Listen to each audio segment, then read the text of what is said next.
औज़ुबिल्लाहिमिनश्शैतानिर्रजीम बिस्मिल्लाहिर्रहमानिर्रहीम अस्सलाम वालेकुम। वेलकम करते हैं आपका आज की इस वीडियो में। आज की इस वीडियो में हम एक्सरसाइज 17.5 का दूसरा पार्ट जो है ना वो आपसे शेयर करेंगे। तो जिसका क्वेश्चन नंबर 7 है, if relation R X comma Y. अब यहाँ पे कंडीशन है कि Y is equal to 2x + 5 is an integer. Z represent करता है किसको? इंटीजर को।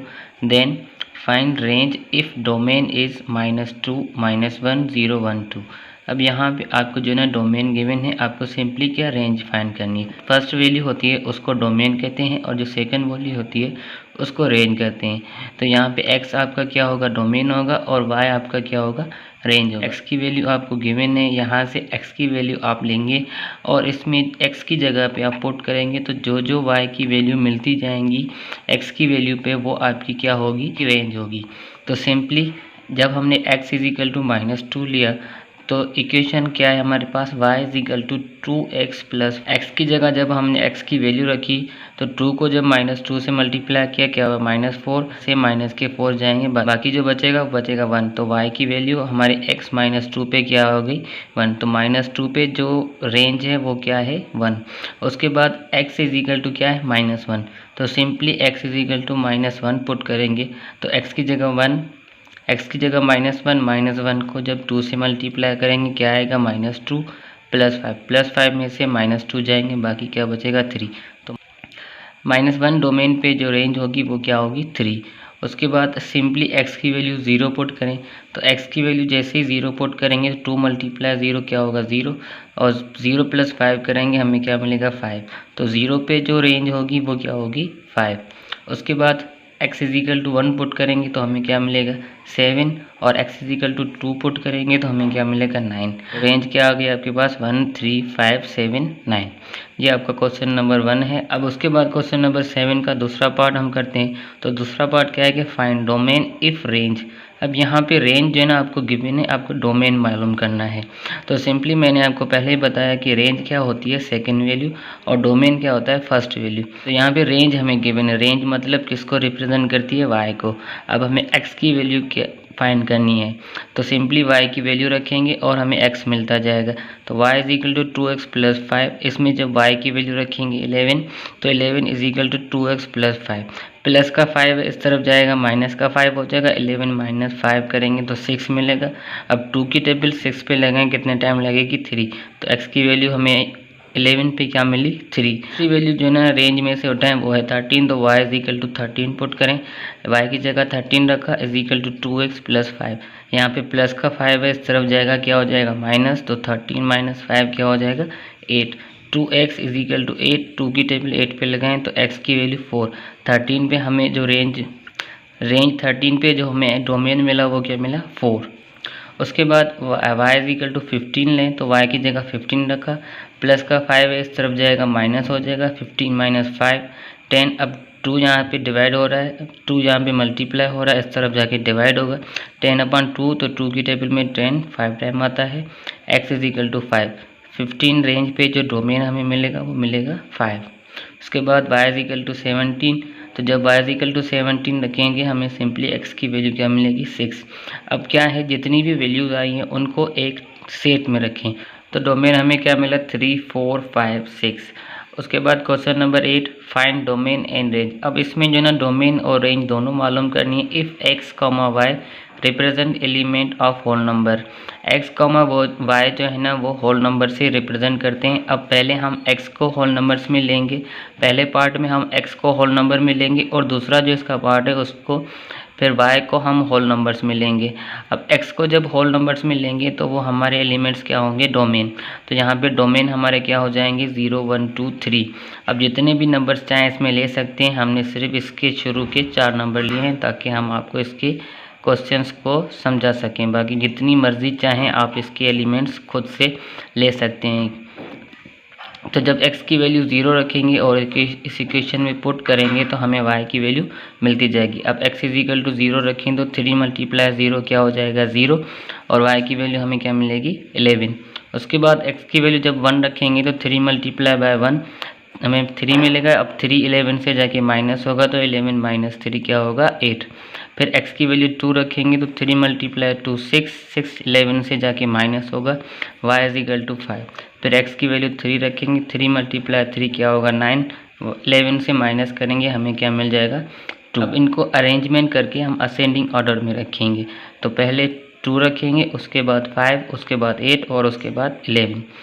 ये आपकी डोमेन फाइंड हो गई और ये आपकी रेंज फाइंड हो गई। अब दूसरे पार्ट में देखें तो इसका दूसरा पार्ट क्या है, x comma Y such that x minus Y is equal to 16। अब यहाँ पे जो है ना हम y की वैल्यूज़ जो है ना वो सपोज करते हैं एज होल नंबर्स। तो y की वैल्यू जो हमने सपोज की वो 0 1 2 3, मतलब रेंज हमारी क्या है 0 1 2 3 है। डोमेन हमें फाइंड करना है। इस इक्वेशन में जब y की जगह 0 रखेंगे तो हमें x की वैल्यू क्या मिलेगी 0। अब y की वैल्यू जब 1 रखी तो x की वैल्यू हमारे पास क्या आ जाएगी 7। उसके बाद जब y की वैल्यू 2 रखेंगे तो 2 यहाँ पे माइनस का इस तरफ जाके प्लस होगा तो x की वैल्यू हमें क्या मिल जाएगी 8। तो वह y की वैल्यू 3 रखें तो ये माइनस का 3 इस तरफ जाके क्या होगा प्लस, तो 6 प्लस 3 9। तो यहाँ पे ये आपको क्या मिल गई डोमेन मिल गई और ये आपके पास रेंज है। सिंपली इनको टेबुलर फॉर्म में रखें तो डोमेन हमारे पास क्या आया था 6 7 8 9 और रेंज हमने क्या सपोज की थी 0 1 2 3। तो ये आपका क्वेश्चन नंबर 8 था जिसके दोनों पार्ट्स हमने आपसे शेयर की। अब question number 9, if F A tends to B is a function given by F क्या है हमारे पास 1, 5, 2, 6, 3, 7, 4, 8। अब यहाँ पे फर्स्ट वैल्यू आपकी डोमेन है और सेकंड वैल्यू क्या है रेंज है। यहाँ पे गिवन है वो है 1 2 3 4 एंड बी क्या है नेचुरल नंबर्स के इक्वल है।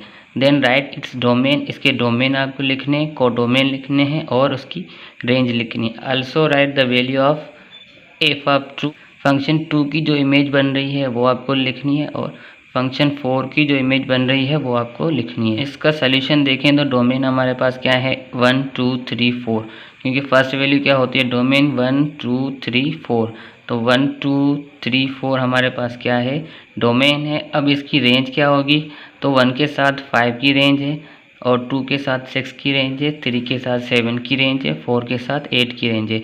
तो सेकेंड वैल्यू हमारी जो भी हैं वो क्या है सारी क्या है रेंज है। तो रेंज ऑफ एफ हमारे पास क्या आ गई 5 6 7 8। अब इसके कोडोमेन की बात कर रहा है तो ये जितने भी नंबर्स हैं वो सारे किससे रिलेटेड हैं नेचुरल नंबर से। तो इसका कोडोमेन हमारे पास क्या हो जाएगा नेचुरल नंबर्स। अब इमेजेस की बात कर रहा है तो एफ ऑफ ट्रू की इमेज क्या होगी, तो सिंपली देखें ट्रू के सामने क्या है 6 है, जो प्लेस है वो रेंज में देखें किसके साथ है 6 के साथ। तो एफ ऑफ ट्रू हमारे पास क्या होगी 6 होगी। और उसके बाद एफ ऑफ 4 की बात कर रहा है तो एफ ऑफ 4 देखें यहाँ पे 4 जो है ना 4th प्लेस पे है और यहाँ पे 8 जो है ना वो 4th प्लेस पे। तो एफ ऑफ 4 हमारे पास क्या हो जाएगी 8। में आप डायग्राम में भी देख सकते हैं कि 1 की इमेज क्या है 5 है, 2 की इमेज क्या है 6 है, 3 की इमेज क्या है 7 है, 4 की इमेज क्या है 8 है। हमसे सिर्फ ट्रू और 4 की पूछ रहा है तो इस यहाँ पे हमने वही आपसे डिस्कस की है। तो सिंपली एक और बात यहाँ पे भी देख लें कि ये आपके क्या होते हैं ए के एलिमेंट्स डोमेन होते हैं और बी के एलिमेंट्स क्या होते हैं कोडोमेन होते हैं। और ये जो इनके दरमियान रिलेशन है 1 का 5 से रिलेशन, 2 का 6 से रिलेशन, ये क्या है रेंज है। जो रेंज होती है वही आपकी इमेज होती है। तो 1 की रेंज क्या है 5 है और तो 1 की इमेज भी क्या होगी 5 होगी। 2 की रेंज क्या है 6 है तो 2 की इमेज भी क्या होगी 6 होगी। तो रेंज और इमेज ज़्यादातर इक्वल होती हैं। बाकी कोडोमेन और डोमेन के बारे में हमने आपसे डिस्कस कर दिया कि फर्स्ट वैल्यू क्या होगी डोमेन होगी और सेकेंड वैल्यू क्या होगी कोडोमेन होगी। अब question number 10, if A is equal to 0 1 2 3 4 and B is equal to 2 4 6 8 10, then find whether the following relation from A to B are function or not. If they are function, find their types. तो simply आपको इस relation में बताना क्या है कि क्या ये फंक्शन है या नहीं। अगर फंक्शन है तो उसका टाइप आपको बताना है।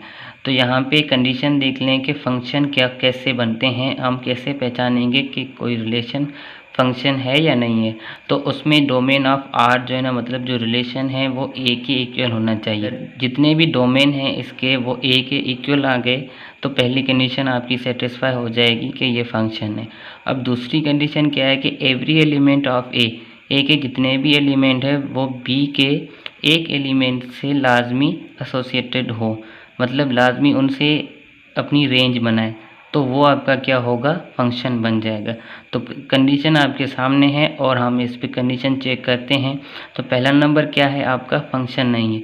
क्यों फंक्शन नहीं है, क्योंकि जो रिलेशन ऑफ आर है, जो डोमेन ऑफ R1 है वो ए के इक्वल नहीं है।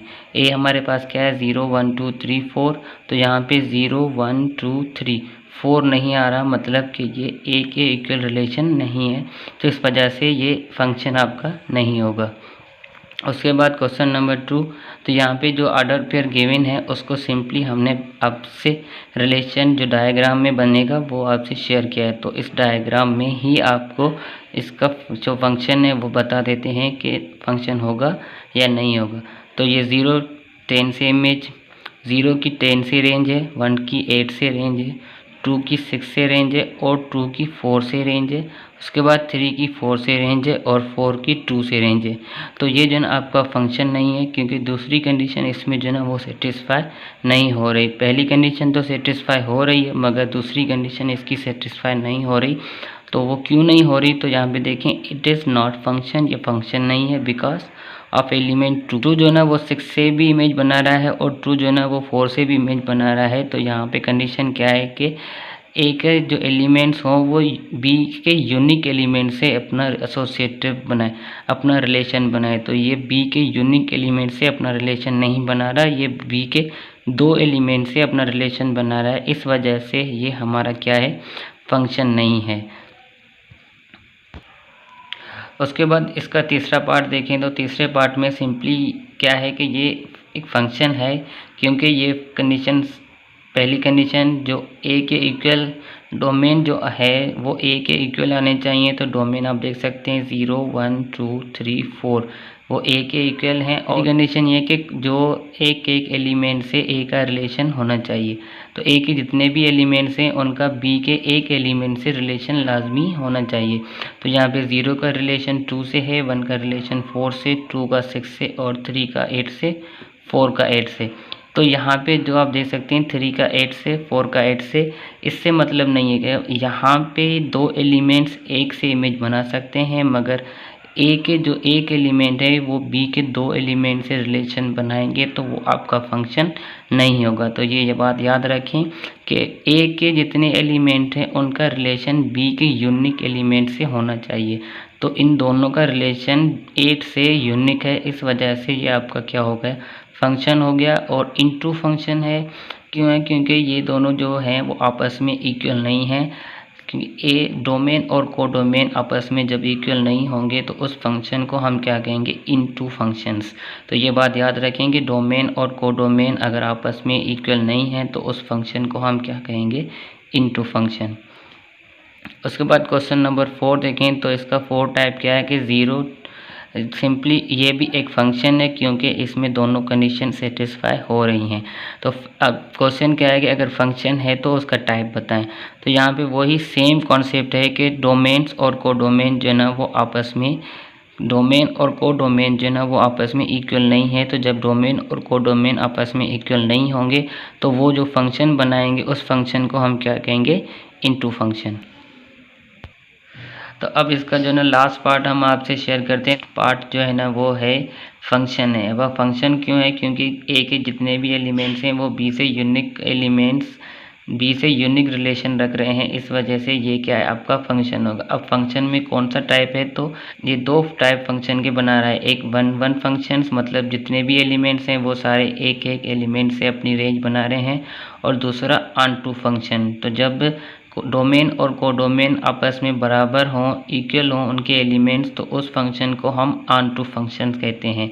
अब question number 11, which of the following is 1 1 function और 1 1 कॉरेस्पोंडेंस और नाइदर ऑफ देम। यहाँ पे सिंपली आपको ये बताना है कि कौन सा 1 1 फंक्शन है और कौन सा 1 1 कॉरेस्पोंडेंस है और कौन सा इन दोनों में से फंक्शन नहीं है। तो सिंपली जो पहला नंबर आपका फंक्शन है वो क्या होगा, 1 1 फंक्शन होगा, क्योंकि ये ए के जितने भी एलिमेंट्स हैं वो बी के एक एक एलिमेंट से रिलेशन बना रहे हैं, तो ऐसे फंक्शन को हम 1 1 फंक्शन कहेंगे। नंबर 2 आपके पास जो क्वेश्चन है वो है 0 1 2 3। ए के एलिमेंट क्या है 0 1 2 3 और बी के एलिमेंट क्या है 5 6 7। तो 0 की 5 से इमेज बन रही है, 1 की 6 से इमेज बन रही है और 2 की 7 से। तो इसमें कोई भी एलिमेंट देखें बच नहीं रहा, तो ऐसे रिलेशंस को हम 1 1 करेस्पॉन्डेंस रिलेशन कहेंगे। अब उसके बाद तीसरा नंबर देखें तो 0 की 5 से इमेज बन रही है, 1 की 6 से इमेज बन रही है और 2 की 6 से। तो ये यहाँ पे जो है ना वो ये 1 1 फंक्शन भी नहीं है और ना ही ये 1 1 करेस्पॉन्डेंस है, क्योंकि ये दोनों कंडीशंस को मैच नहीं कर रहा। तो सिंपली हम इसको क्या कहेंगे कि ये 1 1 फंक्शन भी नहीं है और ना ही ये 1 1 करेस्पॉन्डेंस है, क्योंकि यहाँ पे जो 6 है वो ए के 2 एलिमेंट से अपना रिलेशन बना रहा है, इसलिए ये 1 1 करेस्पॉन्डेंस भी नहीं है और 1 1 फंक्शन भी नहीं है। अब क्वेश्चन नंबर 12 जो कि लास्ट क्वेश्चन है इस एक्सरसाइज का, if P is equal to A B C, Q is equal to X Y Z and R is equal to P Q R S। यहाँ पे P Q R के elements आपको given है। Find क्या करना है कि a function F from P to Q। अब P से लेके Q तक जो फंक्शन बनेगा वो आपको मालूम करना है। तो सिंपली A और X का आप पेयर बनाएंगे, एक आपका ये ऑर्डर पेयर बन जाएगा। B की Y से रेंज बनाएंगे तो आपका दूसरा पेयर ये बन जाएगा। C की जब Z से रेंज बनाएंगे तो आपका तीसरा पेयर ये बन जाएगा। फिर जो फंक्शन बन रहे हैं वो A, X, B, Y और C, Z जो है ना फंक्शन बन रहे हैं। इसको आप डायग्राम में भी देख सकते हैं कि ये एक दूसरे से किस तरीके से इमेज बना रहे हैं। अब उसके बाद इसका दूसरा नंबर, तो अब function G from R to P। अब R से P का फंक्शन बनेगा। तो R में आप देख सकते हैं 4 एलिमेंट्स हैं और P में आप देख सकते हैं 3 एलिमेंट है। तो शुरू के 3 एलिमेंट्स जो है ना वो इनसे 1 बाय 1 रिलेशन बनाएंगे और जो आखिरी एलिमेंट है S वो A से अगेन रिलेशन बनाएगा। तो यहाँ पे सिंपली किस तरीके से ये बनेंगे, P का P की इमेज A से बनेगी, Q की इमेज B से बनेगी, R की इमेज C से बनेगी और S की इमेज A से वापसी बनेगी। तो सिंपली ये जो फंक्शन होगा उसको आप इस तरीके से लिख सकते हैं, order pair P, A, order pair Q, B, order pair R, C, order pair S, A। अब इसका तीसरा पार्ट देखें तो a function H from P to R which is injective. तो यहाँ पे एक फंक्शन P टू R आपको बनाना है जो कि इंजेक्टिव है। तो सिंपली आपके पास जितने भी P और R के एलिमेंट है उन सब का आप रिलेशन बनाएंगे 1 बाय 1 और एक एलिमेंट जो है ना उसको आप छोड़ देंगे। अब A की इमेज हम Q से बना रहे हैं, B की इमेज हम R से बना रहे हैं और C की इमेज हम S से बना रहे हैं।